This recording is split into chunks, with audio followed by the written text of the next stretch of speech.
Fusion also make a gig bag for the French horn, as played by Diane Eaton in Basel, Switzerland. Welcome, Diane. Hi, Lars. Nice to see you. I have to ask, did I pronounce Basel correctly? Because the only Basel I know ran a hotel and a TV program. Yes, that's pretty much okay. The Swiss would say Basel with a longer A, but I think Basel's just fine. I can get away with that then. So I happen to know that you are a long-standing French horn player in the Basel Symphonic Orchestra. How long is long-standing? I came to Basel in 1987, so that makes 33 years now that I've been here. Wow, that's a long time. I mean, we can hear from your accent you're not from that country, so where are you from, Diane? I'm originally from Seattle in the United States. Okay, so how, why and when did you move to Switzerland?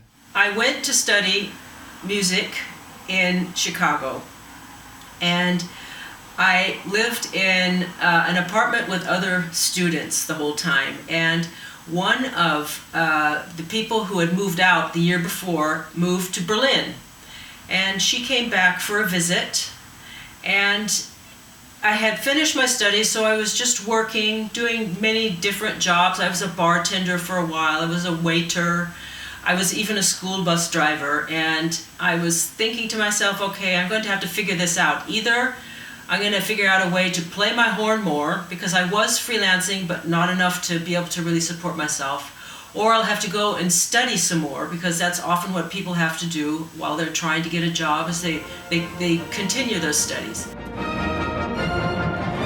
And anyway, to make a long story short, I got very lucky and I was able to get a place in the Academy of the Berlin Philharmonic, and that's how I finished my studies, and that's how I started off in Europe. And then first I got a job in the Cologne Opera, and then I got a job here in Basel in the radio orchestra. There used to be 2 orchestras in Basel, and now there's only one because there was a major orchestral fusion, and we're called now the Basel Symphony Orchestra. As a guitar player, when you mentioned Chicago, I think a lot of people immediately think of Chicago blues, bluesy clubs and that sort of thing. But a question I like to ask is why the French horn, and was it your first instrument? When I was in grade school in the United States, and I'm not sure what you call that over there in the UK, it's for the youngest kids anyway, there was a very good orchestral program in the schools that was free. When you were in the 3rd grade at the end, the music teacher came around to all the classes and she introduced the instruments, played recordings, she played some instruments herself, and she asked the kids who would like to learn an instrument. And I said, I want to play the trumpet. And she said, okay, you can play the trumpet. Well, so I went home later that day and was very happy, and I told my mom, I'm going to play the trumpet. And my mother said, and I'll never forget, she said, well, you know, honey, I've been thinking, and it seems to me like actually there's a better instrument for you, and that would be the French horn. Now, I'd never heard of a French horn, and I said, well, what's that? And she said, well, it's like a trumpet, but it's more a rounded, beautiful sound.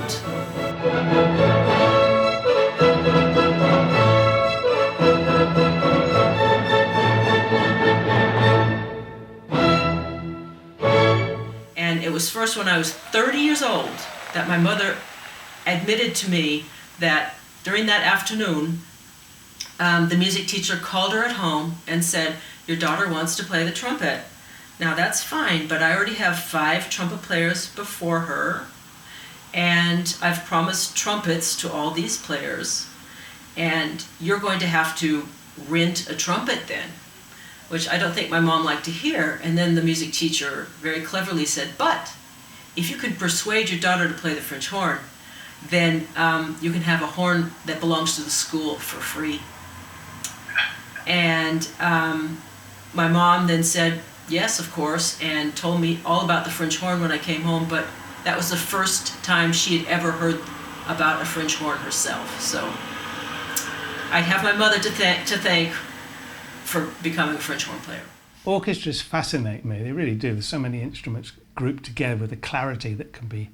Where does the French horn sit within the orchestra, and is it primarily like a fill? Because it's always humming in the background. Does it come up and take the lead like the first violins maybe? The French horns always sit at the back of the orchestra with the rest of the brass. It's true that the first violins usually have the melody, but the French horn often has the melody as well.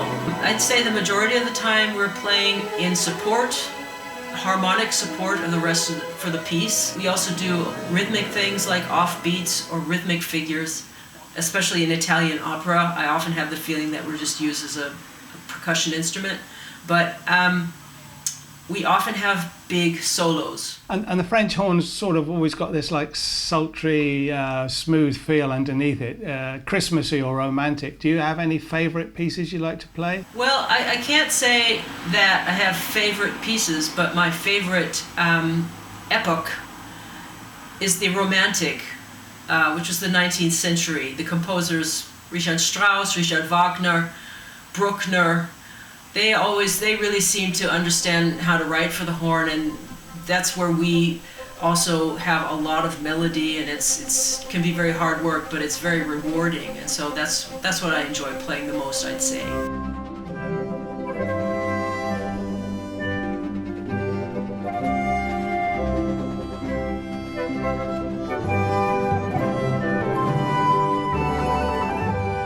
And again, when you mention these pieces of music, we're talking this century, that century for the French horn. And the French horn has got a massive history. It goes back a long way. Well, horns themselves go back a long way. What we now know as the French horn started off as a hunting horn. And back in the day, when you still had kings and queens and princes and all that, they had their own hunters. And typically the monarch would sit in the forest somewhere and wait for the hunters to drive the game right in front of their nose so that they could shoot it. And in each group there would be one horn player, and they had a very extensive and intricate list of horn calls that they would play so that they would signal to each other about what was going on, like where the deer was, where the boar was, which way it was going. We start to see the horn around the 17th century. These composers realized that they had these horn players, and they said, I can use that in my compositions.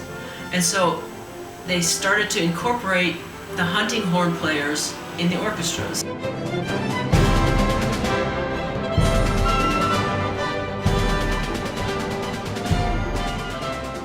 Are you rehearsing with the orchestra now? And when you go, do you take your fusion gig bag? I live across the Rhine from where we always rehearse and perform, and there's a bridge that separates me from my workplace, and you can see me most days with my fusion gig bag on my bike or on my back crossing the bridge here. Fantastic. All right, traffic, look out for Diane on her bike with her fusion gig bag. Hey Diane, it's wonderful to talk to you. Thank you for being part of the Fusion family. Over the years, it's been my pleasure and honor to be part of the Fusion family. I love it.